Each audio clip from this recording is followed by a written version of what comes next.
German की अदालत ने एक तारीखी फैसला करके जर्मन में रहने वाले तमाम लोगों को हैरान कर दिया। एक ऐसा इंसान जिसके पास 53,500 यूरो थे, लेकिन फिर भी उसको बेरोज़गारी अलाउंस देने का अदालत ने फ़ैसला सुना दिया। ये इतना आसान नहीं था, काफ़ी ज़्यादा इसके अंदर मुश्किलात आई। वो कैसे आई ये मैं आपको पूरी डिटेल बताता हूँ इस वीडियो के अंदर। एक जर्मन का आम शहरी जिसके पास तकरीबन 53,500 यूरो अपने अकाउंट में पड़े होते हैं, लेकिन वो मेहनत मजदूरी करके नहीं बल्कि एक स्टूडियो बेचकर उसके पास पैसे होते हैं और कुछ इंश्योरेंस के पैसे होते हैं और बाकी थोड़े बहुत ऐसे उन्होंने अपने अकाउंट में रख के 57,500 यूरो अपने बुढ़ापे के लिए, अपने मुश्किल टाइम के लिए इकट्ठे किए होते हैं। और उसके बाद वो क्या करता है कि जनाब अदारों को अपील करता है कि मुझे बेरोज़गारी अलाउंस दिया जाए, मुझे घर के किराए में, रेंट में हेल्प की जाए।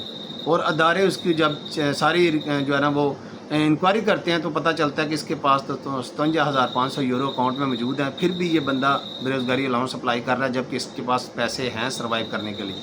अदारों ने ये अपील उसकी रिजेक्ट कर दी और ये बंदे ने हार नहीं मानी, ये बंदा अदालत में चला गया। अदालत में जब गया तो अदालत ने सारी चीज़ें देखने के बाद इसको ये फैसला सुनाया कि आपके पास पैसे काफ़ी ज़्यादा हैं, अगर 40,000 यूरो से कम होते तो फिर हम आप लोगों के बारे में सोच सकते थे, आप लोगों को बेरोज़गारी अलाउंस जो है ना वो अलाउ कर सकते थे।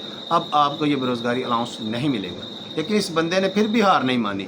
ये बंदा बड़ी अदालत में अपील लेकर चला गया। जब बड़ी अदालत में इसका केस सुना गया, सारी तफ्तीश हुई, सारी इंक्वायरी हुई और इसने भी अपना बयान वहाँ पे दिया, अपना मौक़िफ़ बताया कि ये पैसे मैंने अपने स्टूडियो को बेचकर इंश्योरेंस के पैसे इकट्ठे करके जो है ना बैंक में रखे हुए अपने बुढ़ापे के लिए, ना कि अपनी याशियों के लिए। तो ये मेरे बुढ़ापे के लिए हैं, ये मैंने कोई याशियों के लिए इकट्ठे नहीं किए हुए।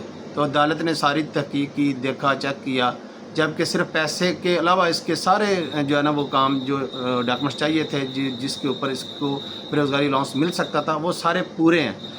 और अदालत ने एक तारीखी फ़ैसला सुना कर हैरान किया लोगों को कि अगर इसके पास 61,000 यूरो होते या इससे ज़्यादा पैसे होते तब ये जो है ना वो इसको बेरोज़गारी अलाउंस नहीं मिलना था, जबकि अब इसके पास 61,000 यूरो से पैसे कम है, यूरो कम है, तो अब इसको बेरोज़गारी अलाउंस जो है ना वो दिया जाए। अदारों को भी जो है ना फ़ैसला सुना दिया और अलाउ कर दिया।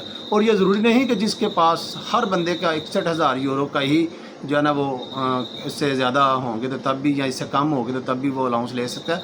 नहीं, हर बंदे का केस अलग देखा जाएगा। हो सकता है किसी के पास 40,000 यूरो हो तो उसको भी बेरोज़गारी अलाउंस ना मिले, हो सकता है किसी के पास 30,000 यूरो उसको बेरोज़गारी अलाउंस ना मिले। हर बंदे का केस डिफरेंस है, हर बंदे की सिचुएशन डिफरेंस है। सारी चीज़ें देखने के बाद, सारी जो है ना वो तफ्तीश करने के बाद, इंक्वायरी करने के बाद जो फ़ैसला अदालत देगी वही माना जाएगा। हर बंदे का अपना अपना सिस्टम हो सकता है। ये नहीं हो सकता कि एक बंदे को अगर ये फ़ैसला दिया गया तो हर बंदे का ही यही फ़ैसला हो। इस बंदे ने लड़ाई की इदारों के साथ, अदालत के साथ, और फिर बड़ी अदालत के अंदर जाके अपील की। काफ़ी ज़्यादा मेहनत करने के बाद इसको ये बेरोज़गारी अलाउंस है जो वो अलाउ किया गया। इतना आसान नहीं होता। और आप लोगों को पता है जर्मन के अंदर की तारीखें काफ़ी ज़्यादा पड़ जाती हैं और काफ़ी ज़्यादा इश्यूज़ हो सकते हैं। आप लोगों को इस वीडियो से क्या हासिल हुआ, इस इन्फॉर्मेशन से क्या हासिल हुआ, कमेंट के अंदर लाजमी बताइएगा। अगर आप लोगों के साथ भी ज़िंदगी में कोई ऐसा वाक़या हुआ है जिसमें आप लोगों को अदारों ने रिजेक्ट कर दिया हो या अदालत ने, और आप बड़ी अदालत में जाके आपने कोई अपने हक़ में फ़ैसला करवाया हो, तो कमेंट के अंदर लाजमी बताइएगा। वीडियो को शेयर भी करिए।